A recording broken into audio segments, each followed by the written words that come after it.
This 10-gallon aquascape was inspired by the beautiful island of Kona. And today I'm going to show you step by step how you can create something similar in your home office, maybe your home. A simple nano tank for you all to go through and emulate if you want. But my idea of this was the island of Kona and creating a lush scape with that.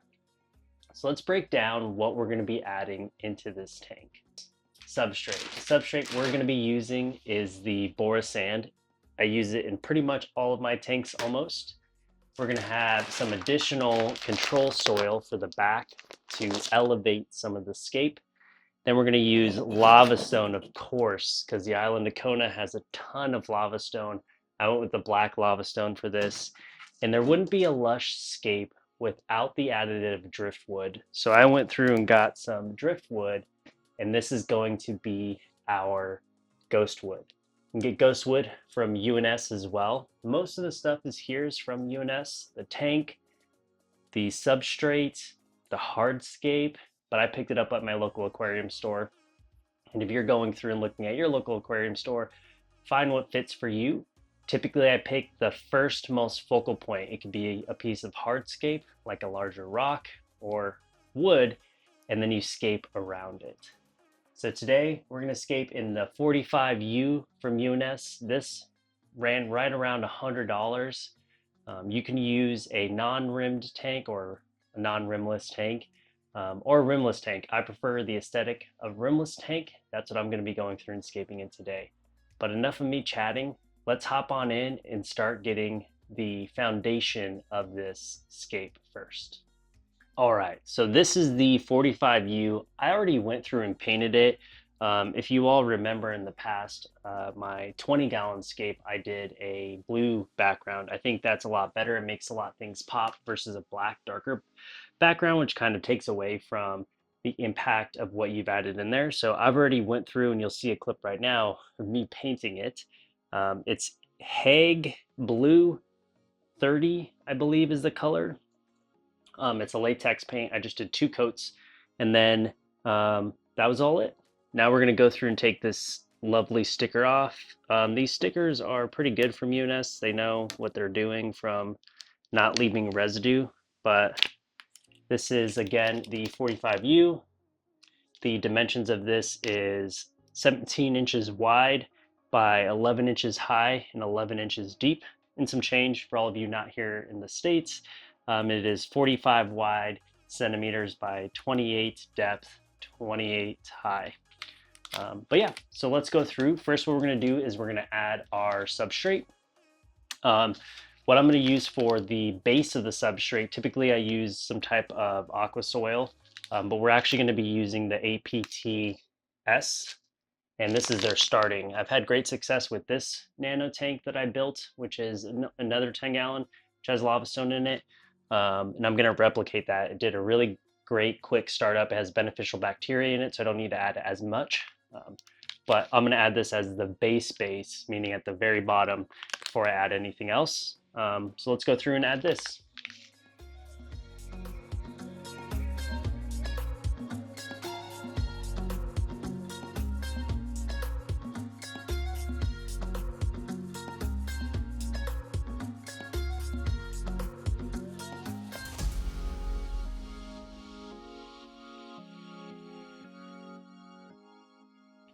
All right, I went through and added it. It's a 2-part system from 2 Hour Aquarius. It's our APTS again, not sponsored by anyone. I just had great success in my last tank with this. The main packet has all of the additive for the accelerated fertilizer, just fertilizer for your base. Then they have like a beneficial bacteria packet. I'm still deciding if I'm going to do this or not, because it does require a dark start because it has a huge ammonia spike when you add this in, so we'll see. But either way, I'm using this as my nutrient dense substrate versus my aqua soil, which I've done always in the past. So trying this out because it worked really well in this tank and seeing if this is the best. They have contra soil now. UNS does. I ordered it, but it didn't come in time. But anyways, so now that this is down, what I'm going to start doing is laying my sand down. I'm going to lay, an even base of my substrate, and then I'm going to lay my wood in. Reason being is that I want to have an even substrate below so that anything that's heavy isn't setting directly on the glass. So I'm just going to elevate it a little bit. I'm talking about maybe 1/4 of an inch. So we're going to add an even flat substrate, and then we'll start making depth with heights and different locations. So let's go through and add just a flat, even substrate.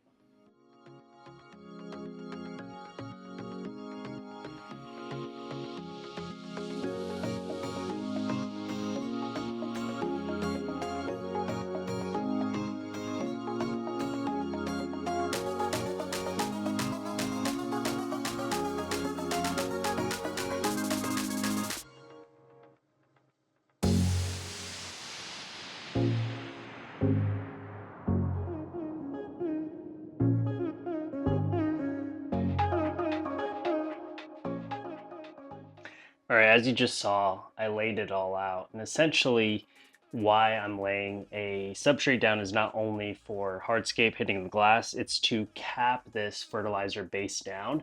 What you don't want doing is a lot of fertilizer entering the water column that's that dense of a fertilizer due to an algae breakout. So trying to cap it down, making it stay where it needs to be, so that when you have your plants, they root down into there and then just flourish. So again, that's why I'm capping it down, not only for hardscape to hit the bottom of the glass, but also so that all of this nutrient-dense substrate doesn't go into the water column. So make sure you cap any nutrient-dense substrate down, and you need a nutrient-dense substrate to feed all of your plants. Things that are not epiphytes, right? Like crypts, stem plants, these types of things that root down and get majority of their nutrients from the soil. And if you haven't check out my root tabs versus liquid fertilizer video right up here. That will tell you why I did all this. But anyways, let's go through and start laying out our hardscape now. We're gonna start off with our ghost wood first in the layout of how we want it.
So that took a long time to scape, probably about an hour to try and figure it out. And that's just on me overthinking things. I cut the wood too much, had to salvage what I could, but basically this is going to be more centric around the plants that are going to be going in. So it looks very barren at the beginning, which to me kind of frustrating, and it's new.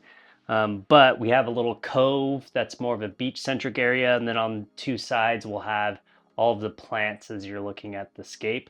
But enough of me and seeing me, let's look at it. All right, so this is what we got here. Basically, we'll have a cove here of all beach. This will all be plants and plants. I have enough room back here for my canister filter intake. Outtake will be here. We'll have plants here as well. We'll have shorter plants here, and then some stem plants in the back. I think I'm gonna throw some stems here as well. And then we'll have a bunch of 4-gram nano plants, but that's what we're looking at. So what I'm gonna do right now is get my plants all ready to plant this tank, and I'll show you what I picked out for it. and then we'll go through and start planting. All right, so now we're gonna go and get all of our plants ready. We have a bunch of tissue cultures here. We have epiphytes up here, and I wanted you all to say hi to Wolfie, who's been watching me the whole time. Say hi, Wolf. Wolfie, you say hi, bud? Yeah. All right, so he's ready. We're gonna go and get all of our tissue cultures ready and get ready to plant some of our stuff. All right, so now that we've got it scaped and I cleaned all of my tissue cultures and plants so they're all ready, it's a good note to take right now that this is going to be planted heavy. So that means a lot of maintenance. You're going to go through and see all of the plants and where I place them. I have some carpeting plants. I have some micro, like mid-ground plants, and then I have some stem plants that aren't stem plants yet. Well, I do have some that are full stems that will be placed in there, but some that will grow into full stems. Well, I'm a little bit worried about the tissue culture ones because it looks like they're going to melt.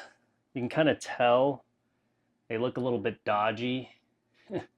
So who knows, sometimes those melt and then I'll just have to figure something out. But what I'm trying to get at is 2-hour Aquarius. Their root tabs are amazing. Now I have that nutrient dense substrate, which is very deep, which will be great later on, but I need to get something in the mid ground of some of these areas, like right here. I need to get some nutrients in there because it's all the way down here. So I'll be using root tabs, placing those in. You'll see that first, then we'll start going through and planting the plants. The light I'll be using for this is the Churros lighting. It is the WRGB Slim, and this is going to really help make those plants excel and grow quick. I'll also be having filtration will be the 207 Fluval filter. Now this is oversized for this tank. I oversize all of my filters for my tanks, but that's what I have. You could get away with the one down. I think it's like the 106 or 107 or something like that. You could get away with that, or you get away with a hang-on back filter. But we'll talk about what we're going to be adding once I get ready to fill this up. For now, let's go through and add our plants. In order to add plants, you need some tweezers, scaping tweezers. I don't know, tweezers. Yeah, you can get them online. I got them at my local aquarium store. So good to have. I did bleach all of them, so a diluted amount of bleach and water, because I've been using them in all my other tanks and I don't want to bring any bacteria. Typically, whenever I'm done doing a big cleaning in all of my tanks, I will bleach them anyways. So they're all sanitary now. Great for scaping and get ready to go. So I'll be going through and planting those, but you'll see me putting in my root tabs in the areas that I need hypergrowth first. So let's go through and do that.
So this is what it looks like pre-planted. Everything looks amazing in the areas that I wanted it to be in. So excited about how this turned out. I was a little skeptic at the beginning, but it looks like we got it to look exactly like we needed to. So the next step is to fill this thing up. If you all didn't know, of course, this is going to be a Caridina shrimp tank, but let's talk through a bunch of the plants. This top area here is going to be a nice foreground area with the pops of green and reds.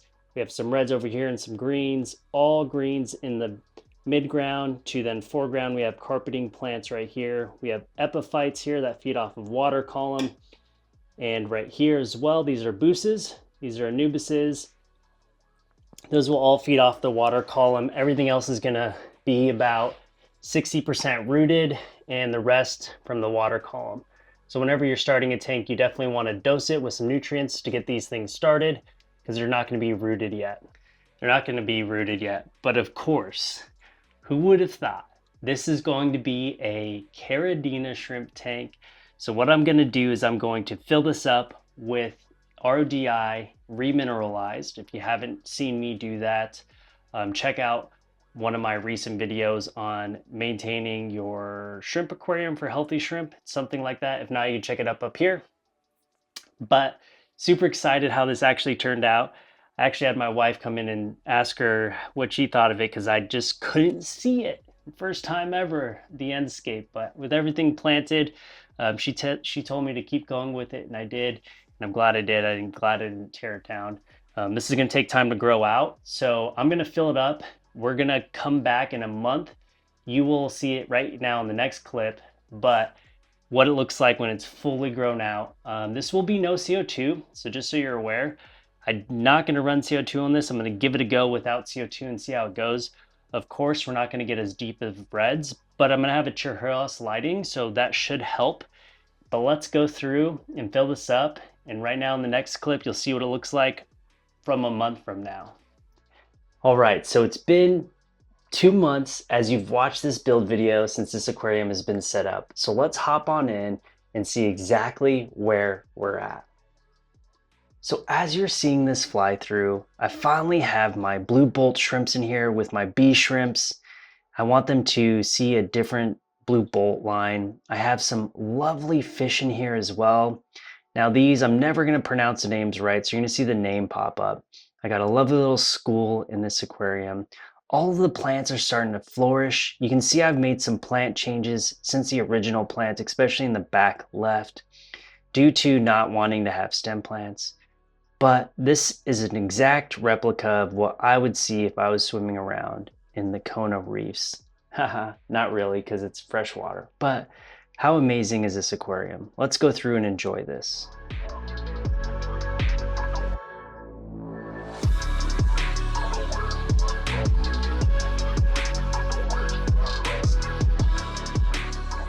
Now, this aquarium did not have any crazy ups and downs. All I did was add different plants because the aesthetics changed as I was visualizing it and sitting here at the desk.